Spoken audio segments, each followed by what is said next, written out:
आपको बोला मुफ्त में रहने के लिए, मैंने आपको बोला मुफ्त में मुझे दो, मैंने पैसे भरे बाकायदा तौर पर, लेकिन आप इस तरह की गफलत शरी, यहाँ पे कंडोम्स निकलेंगे रूम में से, और रूम में नहीं बाथरूम में कंडोम्स है।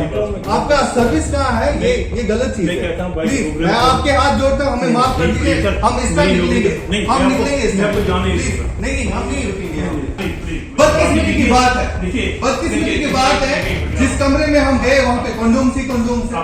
ये आपकी गलती नहीं है, ये डिपार्टमेंट की गलती है, ये डिपार्टमेंट की गलती है, ये जेकेटीडीसी की गलती है। आपके जो अगर आपका अमला यहाँ पर रहता तो शायद इस तरह नहीं होता, अगर आपके ऑफिसर्स यहाँ पे रहते तो शायद इस तरह की गंद नहीं फैली होती, शायद इस तरह का हाल सरकारी दफ्तर का नहीं होता, शायद इस तरह का हाल हमारे इन कमरों का नहीं होता।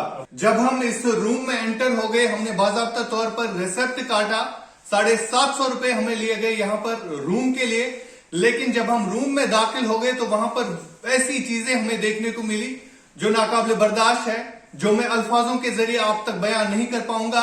लेकिन इस वक्त जो टाइम आ चुका है 12:30 के करीब होने को है, लेकिन अब हमें मजबूरन उस रूम से बाहर निकलना पड़ा, क्योंकि आप स्क्रीन पर भी देख सकते हैं किस तरह की चीजें हमें यहां पर देखने को मिली।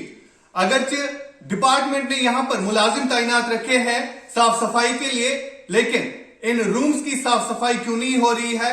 क्यों जेकेटीडीसी का महकमा जो है गफलतशारी में मुब्तला है?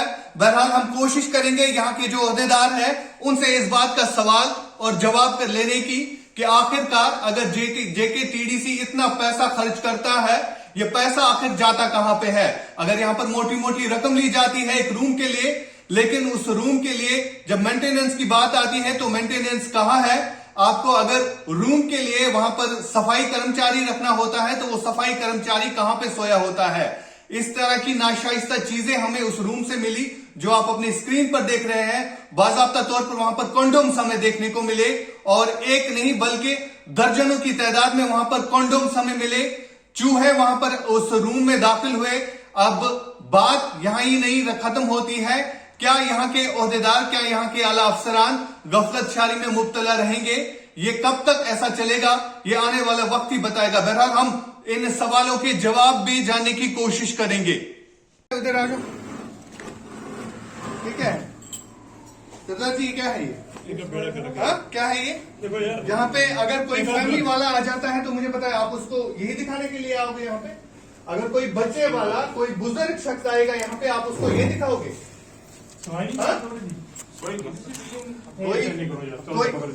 कोई बच्चा इधर आएगा तो वो ये चीज देखेगा। ये शर्मनाक तस्वीर जो आप देख रहे हैं, ये जम्मू में वाक़ा उस सरकारी रिहाइशगाह की है जिसे हम होटल जम्मू रेजिडेंसी के नाम से जानते हैं। दरअसल जम्मू के इस होटल में, जम्मू रेजिडेंसी में कल रात को हमारी टीम ने एक कमरा बुक किया था।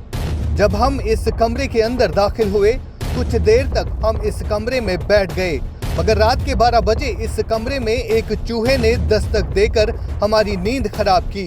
जो ही हम इस चूहे को ढूंढने लगे तो हमारे बेड के नीचे कंडोम्स मिले। एक नहीं बल्कि दर्जनों की तादाद में लोगों ने इस्तेमाल करके कंडोम्स कमरे में छोड़ दिए थे। जब हमने इसकी शिकायत इस होटल के स्टाफ से की तो उनका इस हवाले से क्या कहना था, देखिए इस वीडियो में। सर जी, आप हमें बताइए, पहले आप यहाँ पर है, आप किस रैंक पे है यहाँ पे? रिसेप्शनिस्ट है आप। मुझे बताइए, जो आप रूम यहाँ पर देते हैं तो उनकी साफ सफाई नहीं होती है? आप नहीं देखते वहां पर क्या होता है? सर हाउसकीपिंग डिपार्टमेंट है, वो देखते हैं।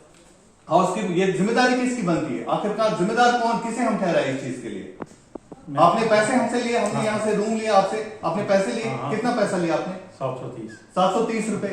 लेकिन जब हम रूम में एंटर हो गए तो वहां पे कंडोमों का ढेर था। मतलब आपको लगता है ये जेन्युइन है? चेक करता हूं सर, इसलिए मैंने जनाब को वहां दिया था रूम। मैंने कहा ये रूम थोड़ी नहीं, वो रूम तो हमारे लिए कॉस्टली था। मैं आपको यहीं से बताऊंगा, सरदार जी ने हमें बताया था कि 1350 रुपए का भी रूम है, लेकिन हमने वो मुनासिब नहीं जाना। हमें खाली एक रात के लिए रुकना था, और एक रात के लिए हमने 730 रुपए भरे जना, भरे 350 रुपए।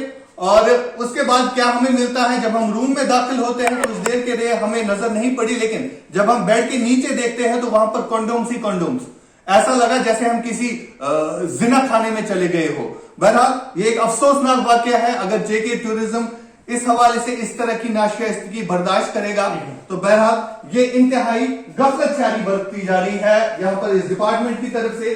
हम कोशिश करेंगे यहाँ के जो आला ओहदेदार हैं उनसे भी इस हवाले से सवाल के जवाब तलब करने की जरूरत है कि आखिर अगर यहाँ पर महकमे ने मुलाजमीन रखे हैं, उन मुलाजमीन की ड्यूटियां है, लेकिन वो ड्यूटियां अपनी खुशअसलूबी से क्यों नहीं अंजाम देते हैं।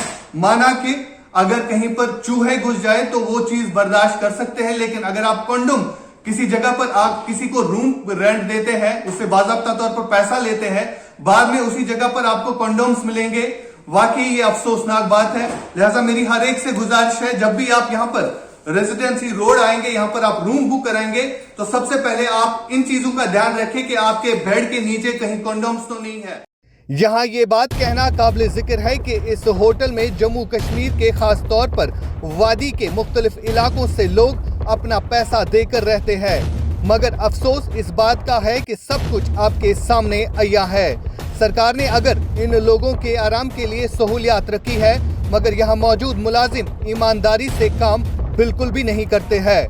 वाज़ेह रहे कि इस होटल में भाई बहन और बाप बेटा भी आते हैं, लेकिन अगर इस तरह के कंडोम्स उनके बेड के नीचे से पाए जाए तो आप खुद अंदाजा लगा सकते हैं कि हालात किस कदर खराब हो सकते हैं। क्यों न सरकार इंतजामिया इन मुलाजमीन से सवाल पूछे जो मुलाजमीन इस होटल में तैनात रखे गए हैं।